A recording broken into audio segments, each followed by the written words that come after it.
yang sangat kami cintai, kami muliakan hamba-hamba pilihan Allah yang di pagi hari ini bisa sholat berjamaah, dan kabar gembira untuk semua bahwa yang bisa melakukan sholat jamaah, maka yang bisa melakukan sholat subuh berjamaah, maka ketahuilah Anda di dalam jaminan khusus dari Allah. Para ulama menjelaskan jaminan khusus ini apa. Di antaranya yang paling penting adalah dimaknai oleh para ulama karena bukan panjang umur semuanya. Kalaupun seandainya ada yang mati hari ini adalah mati husnul khatimah, semoga panjang umur, kemudian akan terjaga imannya di hari ini. Alhamdulillah, hari ini hari yang zaman mengerikan, mudah berubah-ubah keimanan. Akan tapi insyaallah ya salat berjamaah seperti ini akan terjaga.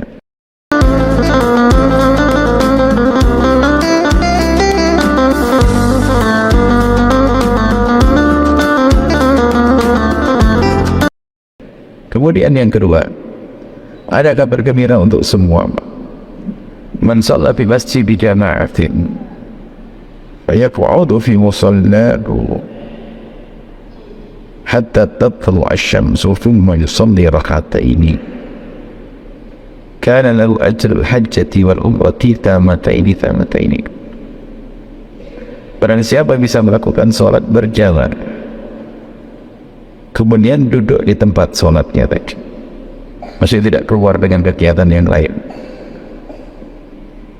fayadhkurullah, kemudian menyebut nama Allah, berzikir. Dan termasuk zikir kayak begini di majlis itu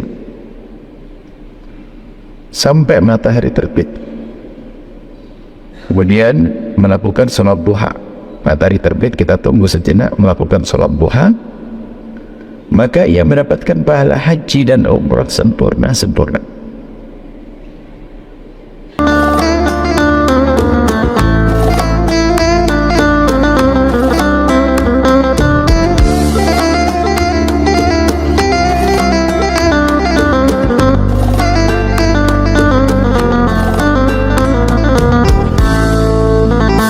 Ini ada pertanyaan tetapi di luar tema, semoga berkenan untuk dijawab. Mengenai keutamaan duduk di masjid setelah sholat subuh berjamaah, menunggu waktu duha, kemudian sholat syuruk. Seperti yang khususnya Anda dengar ini, bahwa acap kali kita akan memperoleh pahala haji dan umrah, insya Allah seperti itu. Tapi pada kajian yang berbeda, di mana Ustadz tersebut Hafizahullah Ta'ala menyebutkan bahwa derajat hadis tersebut adalah dhaif. Apakah ini suatu bentuk khilafiyah juga Ustadz atau bagaimana? Ana akan bacakan hadisnya. Rasulullah sallallahu alaihi wasallam bersabda,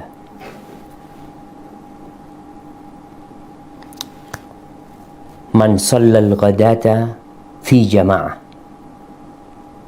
Barang siapa yang sholat subuh berjamaah, thumma qa'ada yadhkurullah hatta tatlu asy-syams, kemudian dia duduk berzikir mengingat Allah sampai matahari terbit, thumma shalla rak'atain, kemudian dia sholat 2 rakaat, kanat lahu ka'ajri hajjatin wa umrah, maka dia niscaya akan mendapatkan pahala seperti haji dan umrah, tamatin, sempurna. Hadis ini diriwayatkan Imam Tirmidzi, dan hadis ini pernah kita bahas di Dewan Fatwa bersama para ustadz. Hadis ini diperselisihkan kesahihannya.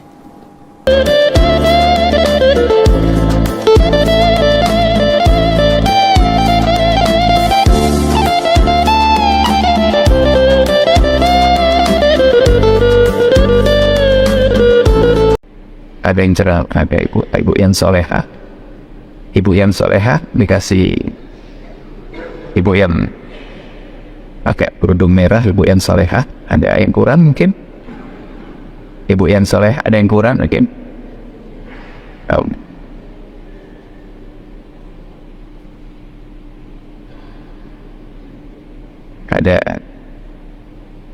Ada sesuatu mungkin ada orang perlu dibantu ibu?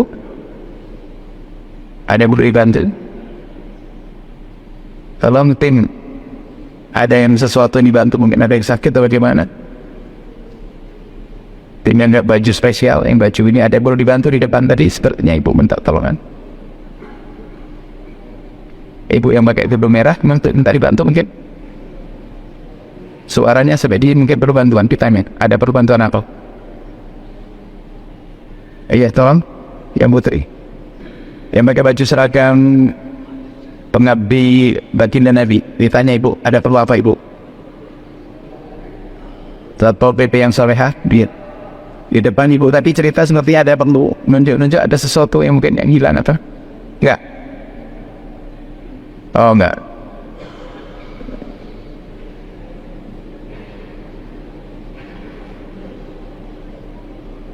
Baik, cukup.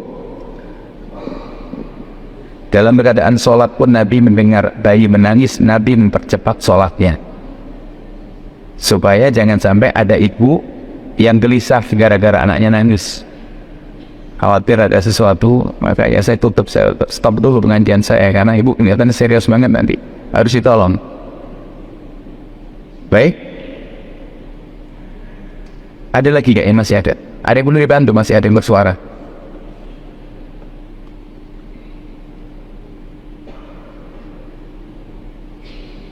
Ada yang perlu dibantu?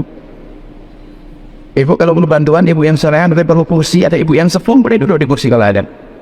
Boleh selonjoran ibu yang solehah ya. Ada ibu-ibu itu berjuang banyak melahirkan dan sebagainya, kadang-kadang untuk duduk tidak nampan. Boleh selonjoran, boleh bebas.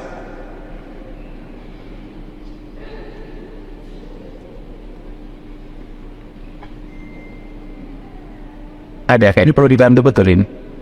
Ada yang bersuara ini?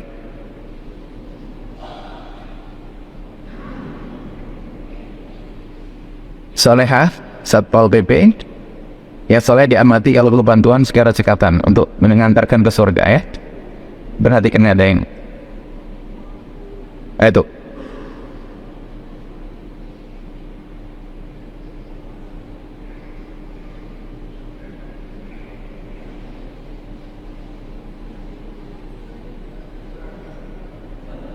Ada yang berbicara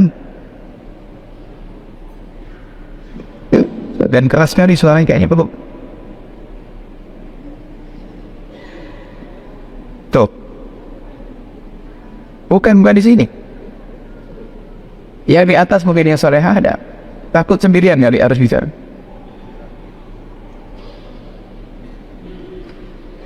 Coba ibu yang merasa mendengar yang di sampingnya berbicara, angkat tangan biar dibantu.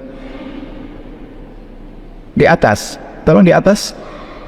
Solehah, Satpol PP di atas, ada yang berbicara?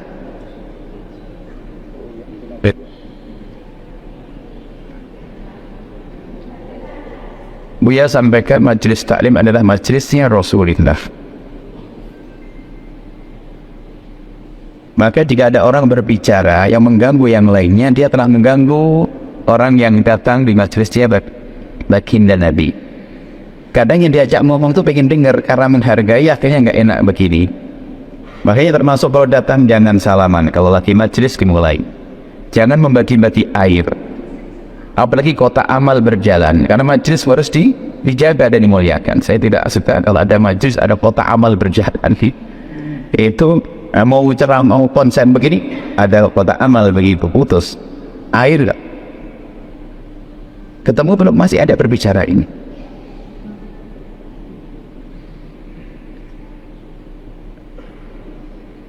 Ya ini orang lagi ngobrol minum kopi ini. Gimana?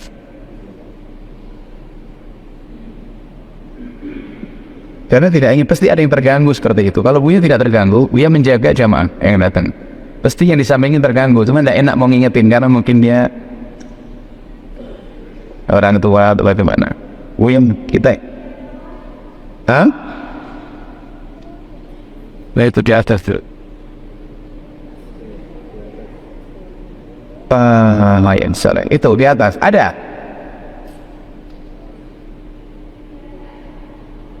Nggak ada orang. Wah, ini. Baik. Tolong ya, majelis dijaga.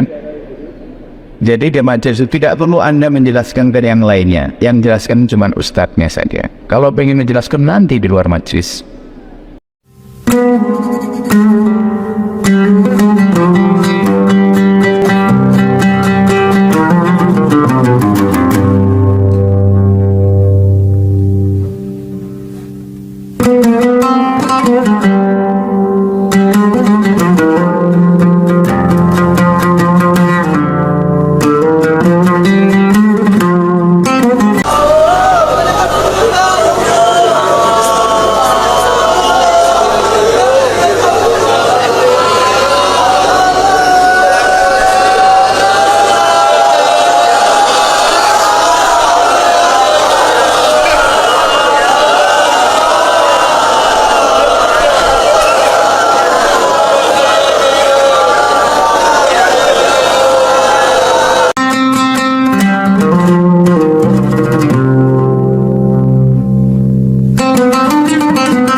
Saya kemarin lihat ada yang viral-viral tuh ngoreksi bacaannya Habib Umar.